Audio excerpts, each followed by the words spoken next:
Bienvenidos a En Positivo, un podcast de GESIDA para hablar del VIH sin silencios, sin estigma y con más información que nunca. Ciencia, historias y preguntas que merecen ser escuchadas.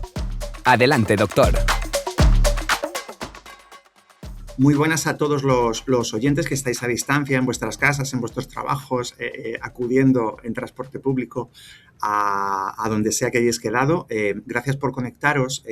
Y bueno, yo me llamo Lucio García Fraile, soy médico especialista y trabajo en el Hospital Universitario de la Princesa, en Madrid. Vamos a hablar sobre el diagnóstico de las infecciones de transmisión sexual durante los próximos 10 minutos, más o menos. Y bueno, voy a empezar, antes de nada, respondiendo a María, mi compañera que hizo el último podcast, la última edición de este podcast, en la que me preguntaba sobre cómo abordamos el cuidado de nuestra salud sexual y el placer. Yo creo que es evidente, María, que el autocuidado, y la salud sexual es parte del autocuidado personal, debe abordarse desde el conocimiento y desde la sensibilización de los problemas que pueden darse. Y las prácticas sexuales yo creo que no se abordan en este sentido de una forma correcta porque nos falta muchísima información. Y bueno, vamos a utilizar este podcast en cierto modo para cubrir esa necesidad de información, para cubrir esos gaps de información que yo creo que tenemos todos en nuestro día a día, ya que yo creo que estarás de acuerdo con que aprendemos poco a poco en aspectos de salud sexual y de placer también. Bueno, entrando ya al tema en profundidad, lo primero que hay que reseñar es que las infecciones de transmisión sexual en muchísimas ocasiones y para algunas de ellas casi siempre van a ser asintomáticas, o lo que es lo mismo, no producen molestias, no producen ningún tipo de lesión, molestia, escozor o manifestación.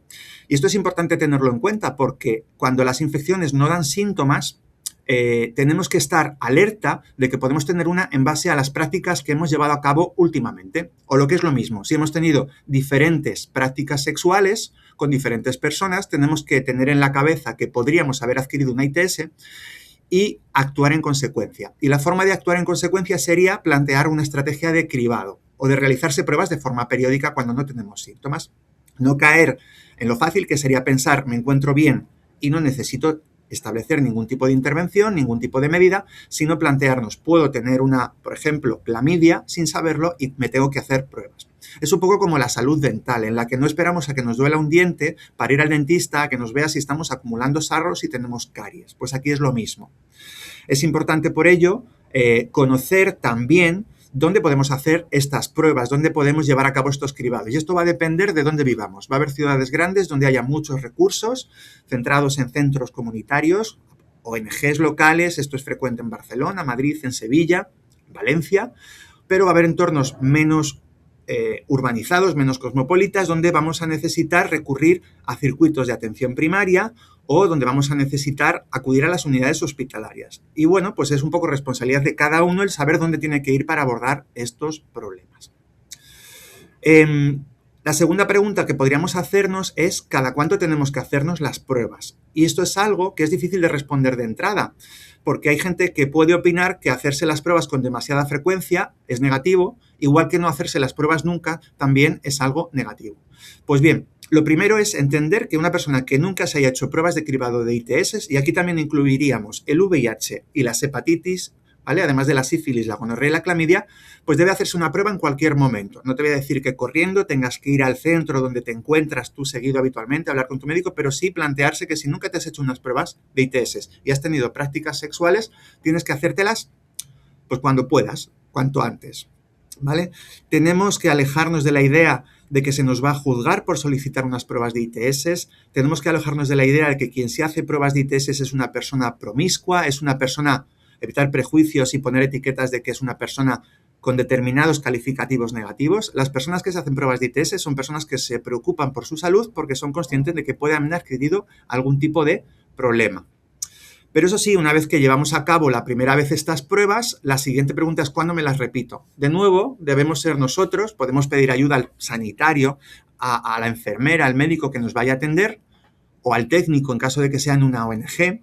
Podemos pedir ayuda para un poco identificar cuándo sería el siguiente momento, pero si vamos a mantener prácticas sexuales a lo largo del tiempo con múltiples parejas, pues vamos a tener que plantearnos que hay que repetir las pruebas y ya veremos cuándo. ¿Con qué frecuencia? Pues bien, una persona que va a llevar a cabo una relación sentimental cerrada, es decir, que va a tener prácticas sexuales solo con una persona, pues con un cribado al momento de iniciar la relación o especialmente cuando se deja de utilizar preservativo, siempre antes de dejar de utilizar preservativo, sería suficiente.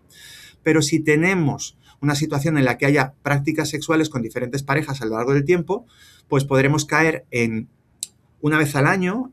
Yo creo que es coherente en caso de que haya un riesgo bajo, pocas parejas, preservativo habitualmente, o cada 6 meses en caso de que tengamos más prácticas sexuales. Algunas personas específicamente pueden presentar mayor probabilidad de adquirir una infección de transmisión sexual.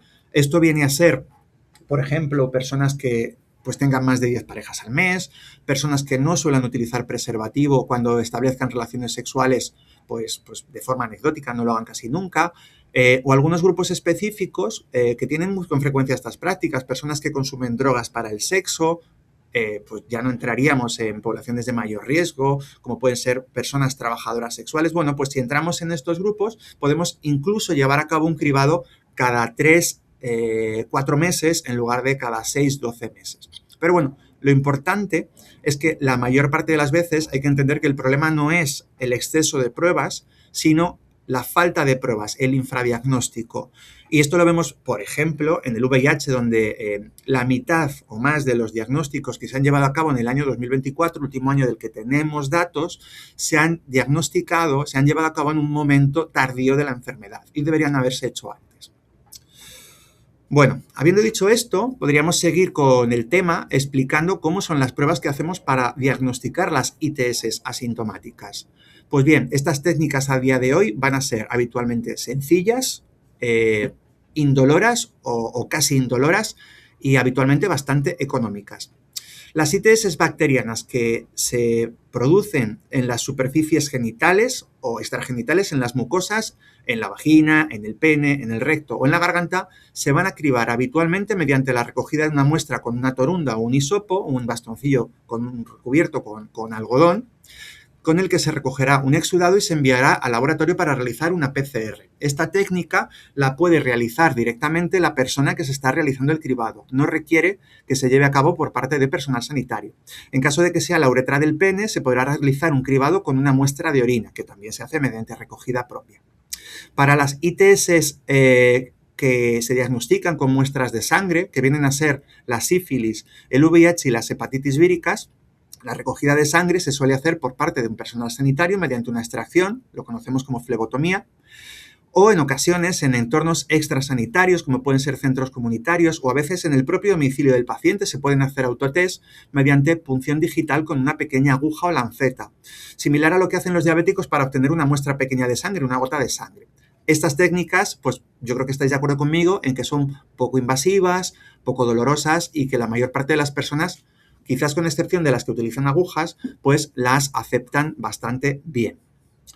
Para acabar con el tema, pues quizás sería importante recordar una serie de mensajes sobre salud sexual y pruebas de ITS. Y esto yo creo que enlaza con lo que me ha preguntado María. Me ha preguntado sobre cómo vivimos nuestra sexualidad y el placer.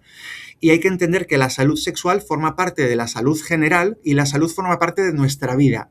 Y nuestra sexualidad es una parte tan importante de nuestra vida como otros aspectos de la misma a la que prestamos una importancia crítica. El autocuidado se ha puesto muy de moda últimamente cuando hablamos de salud física, deporte, salud mental. Pues la salud sexual también hay que darle importancia dentro de ese autocuidado y las ITS pueden ser un problema que, y digo pueden, porque si las diagnosticamos a tiempo y las tratamos a tiempo, pues no tienen por qué ser un problema, simplemente es algo que ocurre y que manejamos.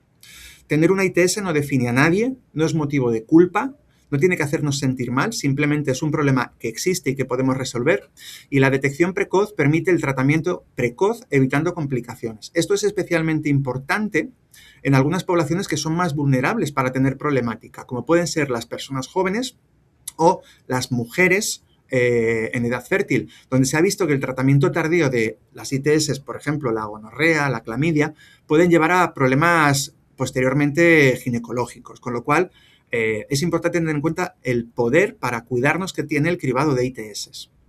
La prevención incluye muchas herramientas, no solamente el cribado, como estamos diciendo, sino también la información. Estáis informándoos a través de este podcast. La solicitud de las vacunas que necesitamos. Hay unas vacunas que previenen muy bien algunas ITS, como la hepatitis A, la hepatitis B, el virus del papiloma y en algunas poblaciones la viruela M. Y también es importante que gracias al sistema de prevención que nos brindará el sistema sanitario, gracias al cribado de ITS, podremos acceder a otras estrategias preventivas como, pues el preservativo, que todos conocemos, pero también la PrEP frente al VIH, la Doxy-PEP, o otras estrategias más complejas a las que necesitaríamos en algunas situaciones concretas. Hablar de salud sexual debería ser tan normal como hablar de cualquier otro aspecto de la salud con los sanitarios que nos atienden. Y es importante que nosotros reduzcamos, los sanitarios tenemos que responder también a esta demanda, pero que reduzcamos pues, la importancia que le damos a este tema para plantear pues, una conversación dinámica y tranquila con las personas sanitarios a los que le vayamos a demandar un proceso de cribado, información sobre el tema u otras estrategias preventivas. Al final, hacerse una prueba corresponde, cuando corresponde, no es una señal de alarma ni un motivo de vergüenza. Es simplemente una forma más de cuidarnos a nosotros, cuidar a nuestras parejas y tomar decisiones sobre la salud. Bueno, hasta aquí el podcast de hoy. Podéis enviarnos cualquier duda sobre este tema a través de redes sociales o los métodos de comunicación que vais a encontrar disponibles en nuestra página. Y no quiero cerrar sin hacerle una pregunta a José Ramón, que va a hablar sobre tratamiento antirretroviral en la próxima edición del podcast. José Ramón, quería preguntarte, ¿crees que en 10 años todas las personas que tienen VIH estarán tomando tratamiento inyectable? ¿Estarán recibiendo tratamiento inyectable? Muchísimas gracias. Gracias por acompañarnos en Positivo. Seguimos hablando del VIH, sin silencios y con más información que nunca. Nos escuchamos en el próximo episodio.